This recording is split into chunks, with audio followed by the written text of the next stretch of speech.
Hello, welcome to another Museum FAQ video. I'm Paul Orselli, Chief Instigator at POW, Paul Orselli Workshop here on Long Island. And I'm delighted to be joined today by my pal Brad Larson, not on Long Island, in the wilds of Massachusetts. So Brad, I always like to start out by asking people to tell us a little bit about their background and how they got from there to here. So maybe you could give us the highlights of your background a little bit. Sure. Yeah, I started out as the technology developer at Boston Children's Museum. And so I was there for 10 years. And my job was to think about how do families use technology together in exhibits. So how do we get children and parents to use a technology to do something creative together? And so that was really the seed of a lot of my interest. Originally starting out in the Children's Museum world, but then taking that sort of approach out to other museums, science museums, local history museums. But really, it's all informed by this perspective on the visitor being sort of the key component of obviously the museum experience. What's the visitor's experience? Great. So yeah, I think many people in the museum business know you from your story kiosks. And so, and I know you're always working on sort of different ways and different approaches to gather stories from people, and not just in museums, I gather, but in other contexts too. So maybe we could start out with museums, and I think it would be interesting for people if you could share some thoughts that you have about ways to really gather stories and encourage people to share their stories in meaningful ways in museums first. Sure. And just to sort of set the arc of our conversation, while we'll start there, we'll branch out to some other things. I'm excited to show a new way we have to collect visitor stories at home on their own devices. Plus, we're going to have a bonus tip on working from home. And there may even be an extra bonus where I'll teach you how to yodel. I can tell. I don't think we're going to get to that section. Well, we might be able to save the yodeling for part 2 of this conversation. Okay. Well, let's see. Let's see how it goes. Okay. All right. So anyway, part 1, museums and children's museums. So I started in the children's museum world. And I was always interested in what do visitors bring to exhibits. And there's a lot of visitor learning research, John Falk, Lynn Dierking, many others who say the best sign the visitor learning is happening is they're verbalizing their experience. If we can get visitors to talk about the exhibit, that's gold.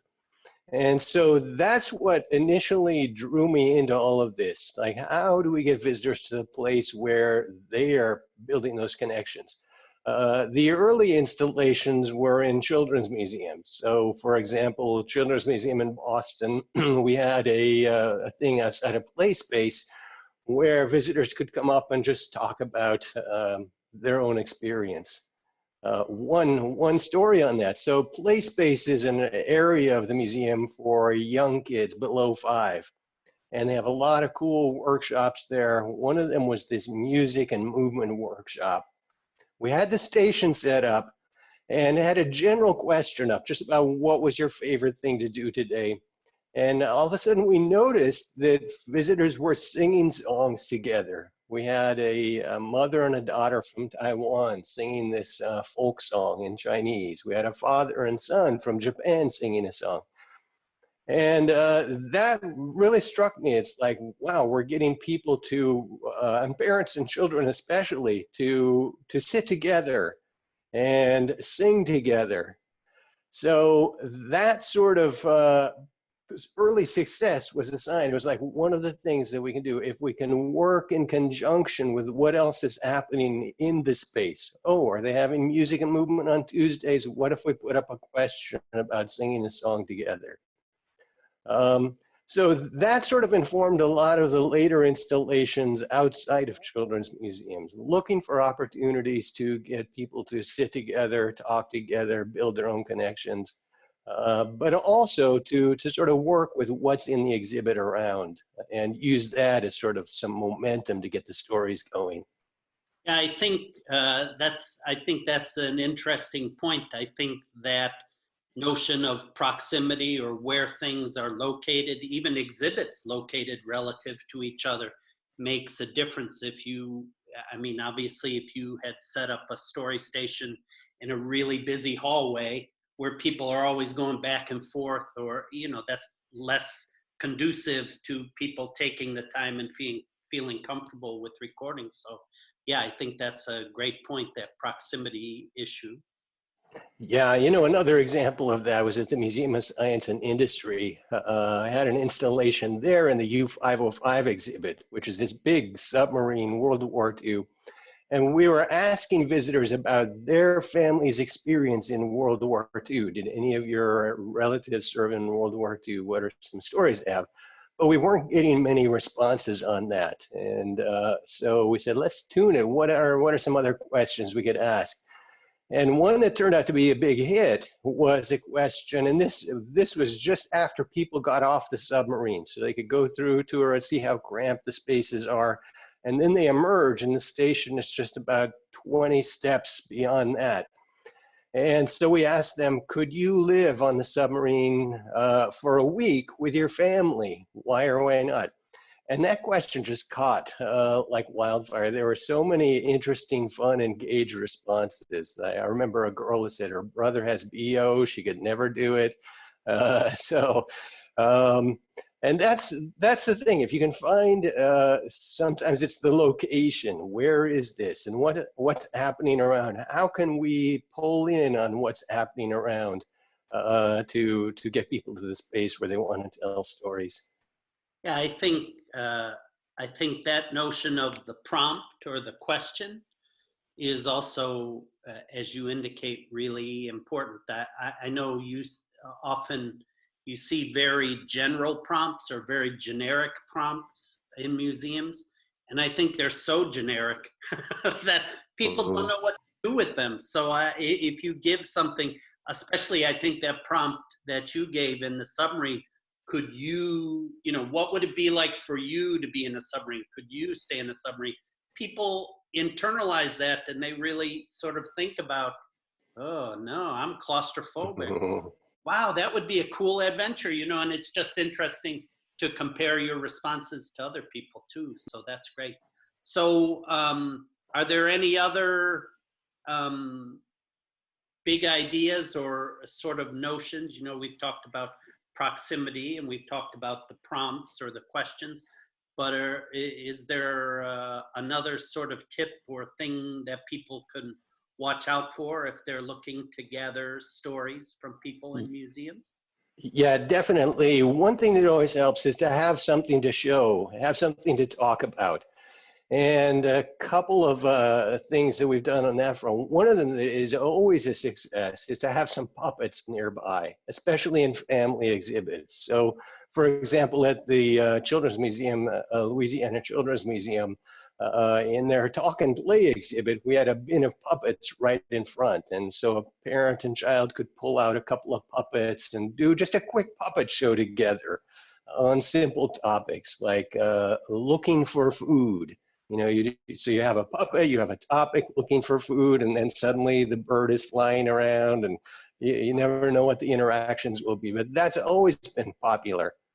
Well, that's a good. This is going to be easy for people to remember here. We've got the three P's. We've got proximity or place, and we've got prompts, the questions, and then it sounds like we've got props, which could be puppets, but I'm Yeah, sure there are yeah. lots of props.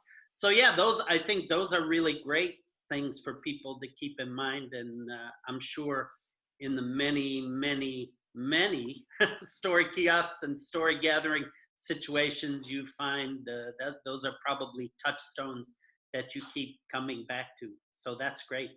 So I'm really interested, Brad, in especially now we're filming this at a time during another pandemic, Yeah, yeah, yeah. where people can't go to museums. Museums are closed mostly, although some are starting to reopen. So I'm just wondering if you can tell us a little bit about this new project about how people can share their stories from home and sort of how it came about and sort of what sort of things you're thinking about in terms of this home-based project. Sure. Yeah, no, I've always been interested in building connections between museum and home and museum and community to get beyond the walls of the museum. So we've done a lot of work first in pop-up exhibits, and we could talk about that in a little bit too. But secondly, in homes, like how do we connect with people if they're not actually in the museum space? How do we, and I think this is obviously going to be such a huge topic for museums to grapple with. And I think we'll see new types of exhibits that are sort of emerging of experience in a physical space plus experience at home and looking for ways to combine. But to sort of play up on that, we have a new service where we're allowing museums to email a link to their members and then record on their own smartphones their story and video. And then that gets uploaded to our server where museums can log in, they can review, they can make playlists out of the stories they've got, and then also share on social media. So one of them I'm excited about is with the Marco Island Center for the Arts. They are having their 50th anniversary. So we were working with them even before the pandemic to come up with some portable stations that could go out to community events to talk about topics related to this center and to arts. Let's just run with this mobile way of collecting stories. So now, as of Friday, the center has the capability to email their members and email other community organizations as well and ask questions. So for example, and this is all web-based, it's not an app that needs to be downloaded. So they come up to the opening screen. Anyway, so you get a little intro, and so this is stepping people through a simple process to record their stories. So thank you for your interest in recording your experience of creative endeavors in this challenging time.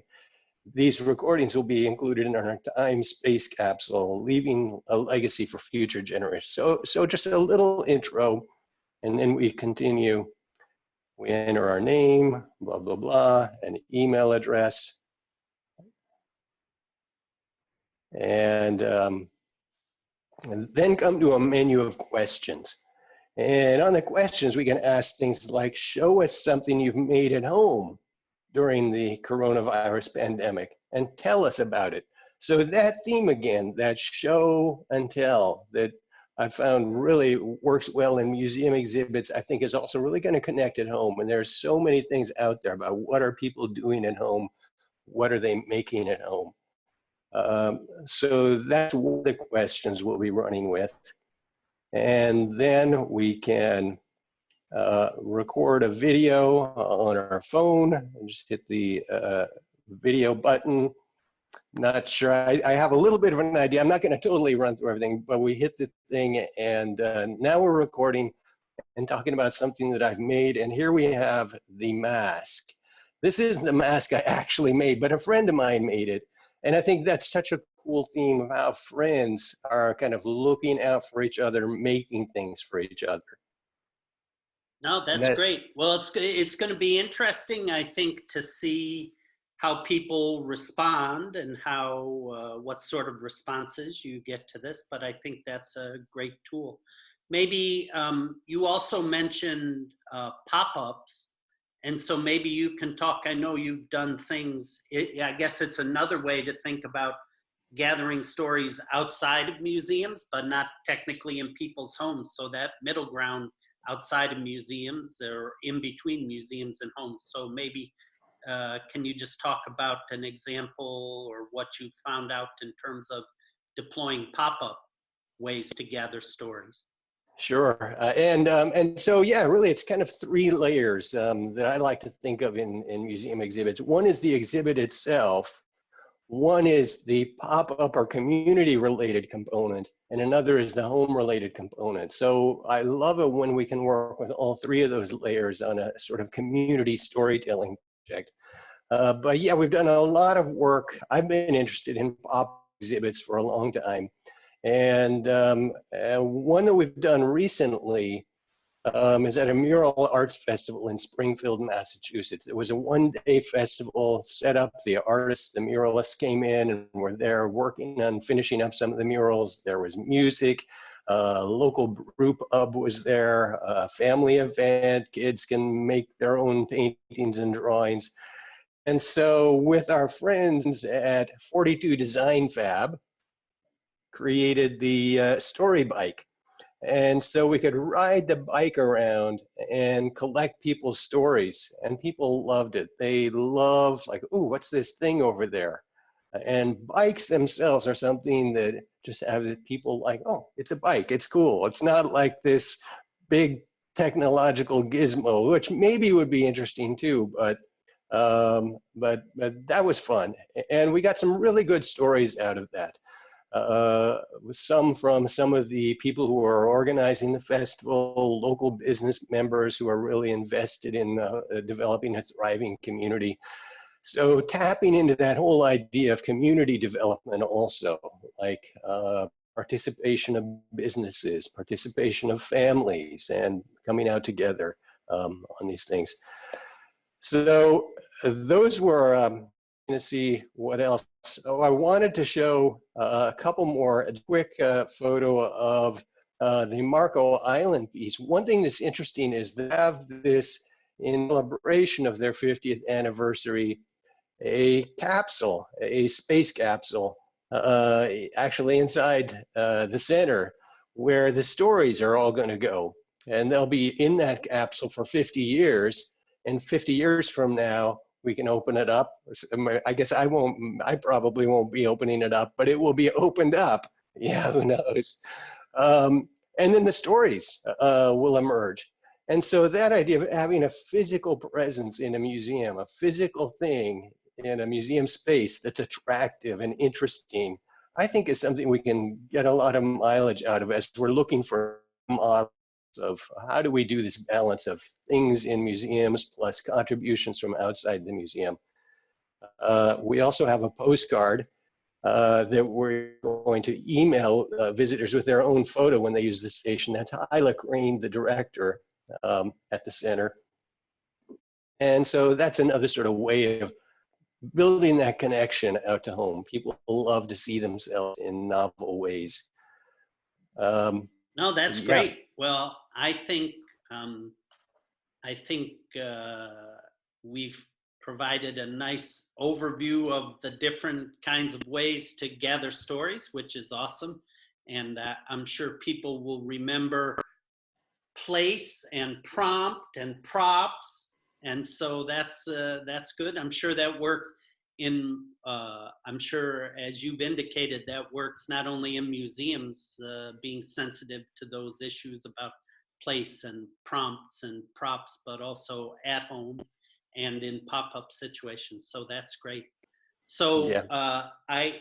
Brad, I really appreciate it. I'm gonna give you, I don't know if you have a stick nearby. I know you are also a man who, in addition to your interest in stories, here's another S. I know you are interested in Shintaido and sticks. So maybe if you want to close us out with something about sticks, that would be great. Absolutely. So this is a special stick. I made it in the woodworking shop at Artisans Asylum, a makerspace in Boston.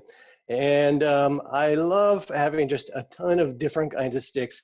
And one tip, sort of a work from home tip that I can share as we're all kind of sitting around our computers in new ways, is to just get outside. Like every 40 minutes, I'll set my timer to just say, okay, I'm going to work hard for 40 minutes, and then I'm going to go outside and just jump around with the stick for like a minute or 2 minutes.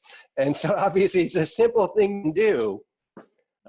So with your stick, you can hold it like this, and truthfully, you don't really need a stick, but it's fun to stick. So And then you just jump and relax your shoulders. That's the key. We hold so much stress in our shoulders. Hey.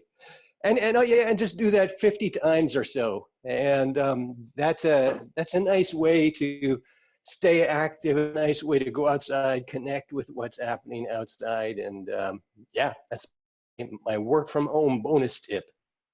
Man, I'll tell you, not only about how to gather stories from visitors, but how to take a break during your work from home computer There we go. trials. Well, Brad, I really appreciate it. It's always great to speak with you. Thanks for taking the time to join us today. All right. Thank you, Paul. It was fun.